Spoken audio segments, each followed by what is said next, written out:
Okay, good morning, everybody. It is May 28th, 2025, and want to do a little update video here on a couple of things. First off, want to do a couple of quick tidbits on what's going on with the tariff situation. If you followed what happened last Friday, Trump promised a new 50% tariff on the EU that he promptly backed away from the following Sunday after a phone call with Ursula von der Leyen, assuming I'm pronouncing her name right. Very consistent with Trump's behavior that he announces a tariff, has a phone call, and then promptly delays it, rolls it back, cancels it, something like that. You may have noticed on Friday when the announcement came. By the way, the EU is, if you look at it as a block, is the United States' largest trading partner. You would have thought a 50% tariff would have sent the markets into a tailspin. They were down a little bit, not much. So I was checking into that over the weekend, and the reason why is what's called the taco trade.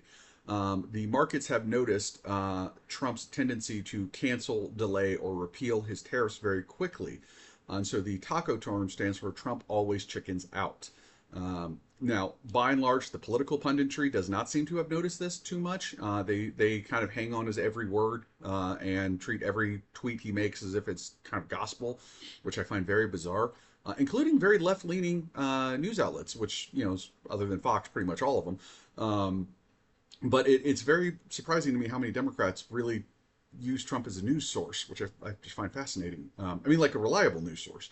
But either way, so you may hear the term taco coming up in markets, but the investing community is basically one of the reasons the markets were up a lot yesterday is the way the investing community is looking at this is they're saying, guys, these tariffs are not going to last.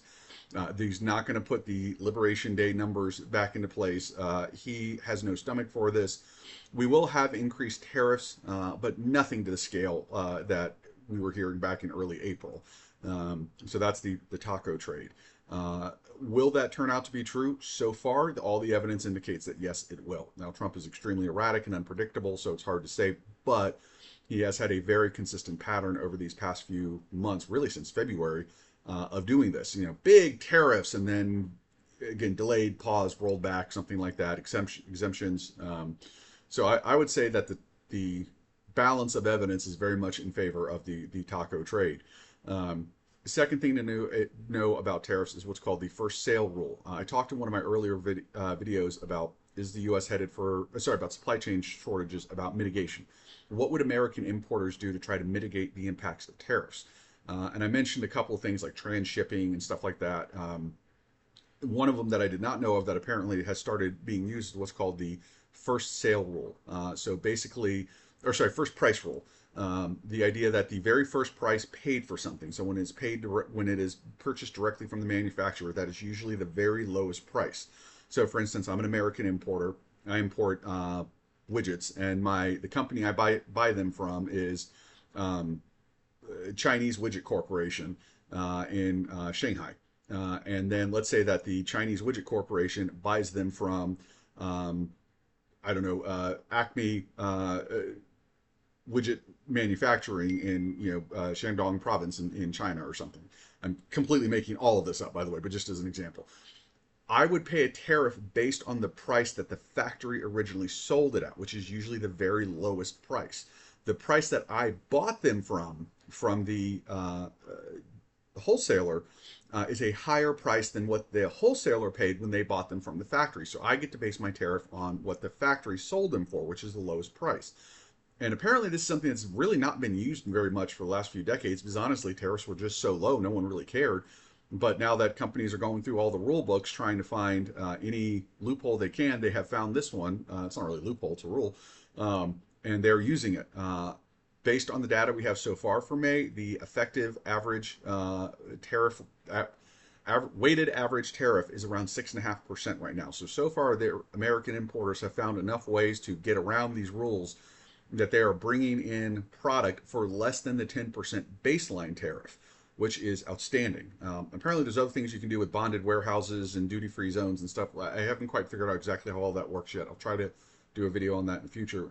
But apparently the American importers are getting really good at going through the rule books and finding everything they can. And apparently the other thing is because of the hiring freeze that DOGE put into effect, a lot of the customs offices cannot hire enough people to check the shipments. And a lot of the shipments, it's basically all just self-report. because they don't have enough personnel to check. In some cases, they don't even have enough personnel to collect the tariff dues. Apparently, some importers are trying to make payments on tariffs and are finding it hard because there's no one to make the payment to. Effectively, what Trump wanted was a very large tariff organization, but then Elon said you can't hire anybody. And so we're having to use the January numbers of customs agents. So that's kind of interesting.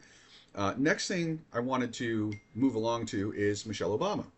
She was recently on a podcast talking about how unglamorous life in the White House was because they had no money, and unless Barack was traveling with them, they had to pay for everything out of pocket, and it just really wasn't all that awesome apparently. And if it sounds like I'm going to pick a little bit on Michelle Obama, I am. What I did was I went and I looked up the Obama family tax returns, which fortunately are public record, and credit to the Obamas for publishing the tax returns. 2009 was the most money they made during their 8 years in the White House. They made $5.6 million that year. The following year, in 2010, they had a pretty steep cut in income. They only made $1.8 million that year. By the way, most of this money is from book sales. You may remember Barack Obama wrote 2 books largely about himself before he became president. And kudos to him. He sold millions and millions of dollars worth of them. The lowest amount of money they ever made was 2015. It was $447,000. That's a far cry from the 5.6 million they were making in 2009, but that still puts them well inside the top 1% of income earners in America.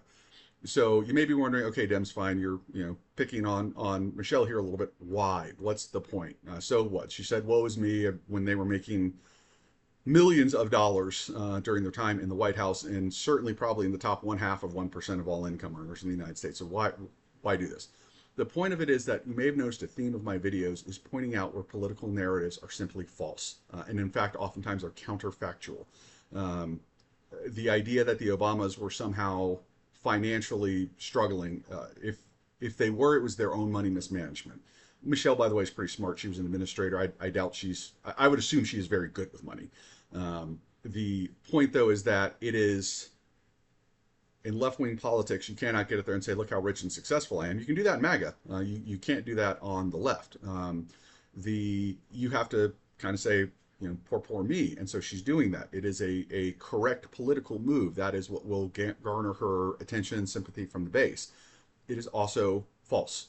And my point of this is to, as I try to point out many other times, political narratives are oftentimes false. They are designed to elicit emotional responses. They are seldom based in fact and are oftentimes the very opposite of what is fact. This is a microcosm of that.